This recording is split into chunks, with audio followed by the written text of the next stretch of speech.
গোপালগঞ্জ জেলার নাম পাল্টিয়ে শুধু নাম না, আমার মনে হয় জেলাকে 4টা আশপাশের জেলার ভেতরে ভাগ করে দিলেই ভালো হয়। যাদের মাধ্যমে আমরা স্বাধীন হয়েছি, জুলাই যোদ্ধাদের উপরে হামলা, এটা দেশের 18 কোটি মানুষের উপরে হামলা।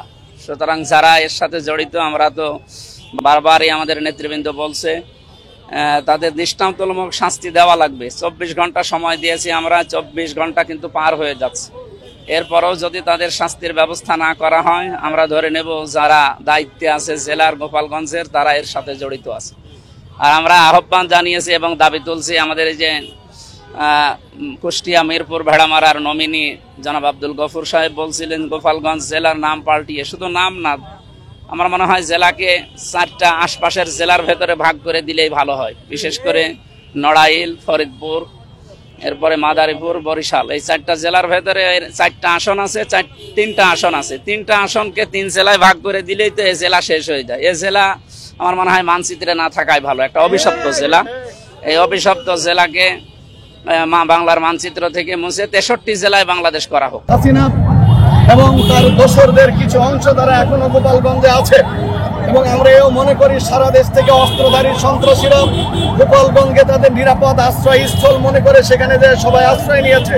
এই সকল অস্ত্রধারী সন্ত্রাসীরা আমাদের প্রাণপ্রিয় সন্তানদের প্রতি, জুলাই যোদ্ধাদের প্রতি অতর্কিত হামলা চালিয়ে তাদের 4 জনকে সেখানেই নিহত করে এবং অসংখ্যকে আহত করে। সেখানে একটি রক্তাক্ত ঘটনা, যা নজিরবিহীন ইতিহাসে।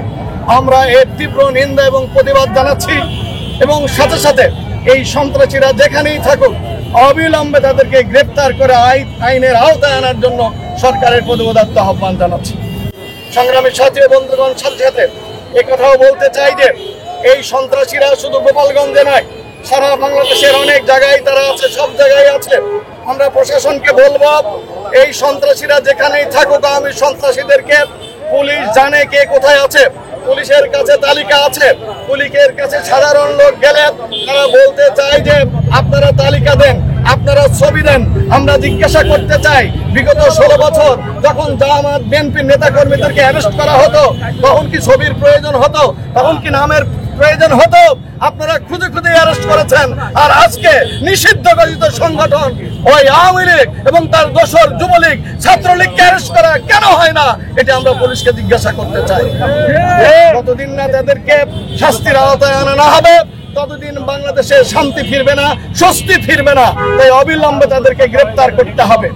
সংগ্রামী সাথী বন্ধুগণ, সম্মানিত সাংবাদিক বন্ধুগণ, বাংলাদেশ জামাত ইসলামী এদেশের একটি প্রতিনিধিত্বকারী এবং দায়িত্বশীল সংগঠন হিসাবে আজকে এই ন্যাক্কারজনক হামলার প্রতিবাদ করার জন্যই আমরা এখানে উপস্থিত হয়েছি, মিছিল করেছি, বিক্ষোভ করেছি, সমাবেশ করেছি। আপনাদের মাধ্যমে জাতিকে আমরা জানাতে চাই, এই অন্যায়ের প্রতিবাদ আমরা অতীতেও করেছি, আজকে করলাম এবং যতদিন এদেশে অন্যায় থাকবে সকল অন্যায়ের আমরা প্রতিবাদ করতেই থাকবো ইনশাআল্লাহ। ধন্যবাদ।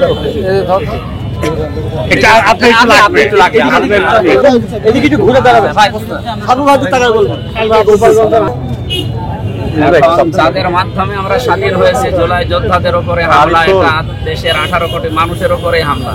সুতরাং যারা এর সাথে জড়িত, আমরা তো বারবারই আমাদের নেতৃবৃন্দ বলছে তাদের দৃষ্টান্তমূলক শাস্তি দেওয়া লাগবে। 24 ঘন্টা সময় দিয়েছি আমরা, 24 ঘন্টা কিন্তু পার হয়ে যাচ্ছে। এরপরও যদি তাদের শাস্তির ব্যবস্থা না করা হয়, আমরা ধরে নেব যারা দায়িত্বে আছে জেলার গোপালগঞ্জের, তারা এর সাথে জড়িত আছে।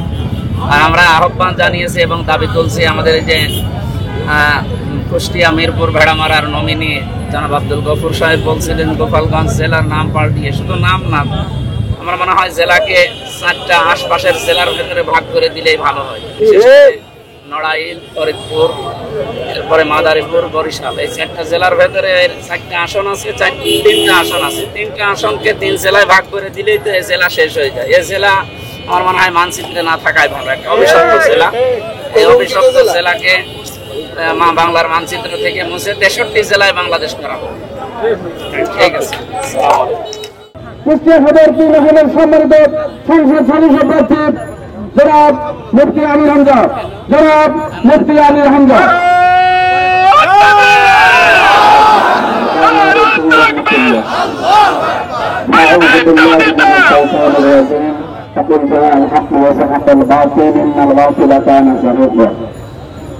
সংগ্রামী কুষ্টিয়াবাসী, আমরা কোরআন থেকে যেটা শুনলাম এবং জানতে পারি, সত্য যখন আসবে মিথ্যা অপসৃত হবে, এটাই বাস্তবতা।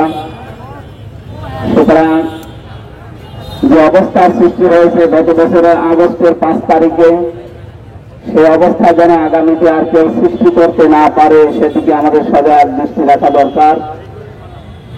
গতকালকে গোপালগঞ্জে বিভিন্ন উস্কানিতে যে অবস্থার সৃষ্টি হয়েছে, আমরা প্রশাসনের কিছু ভাইদেরকে এর জন্য দায়ী করছি, বিশেষ করে গোয়েন্দা বিভাগের যারা দায়িত্বে ছিলেন, গোপালগঞ্জের যারা দায়িত্বে ছিলেন, আপনাদের আরো সচেতনতা আমরা কামনা করছি। আগামীতে এরকম কোন ঘটনা ঘটলে দেশের মানুষ আপনাদেরকে ক্ষমা করবে না।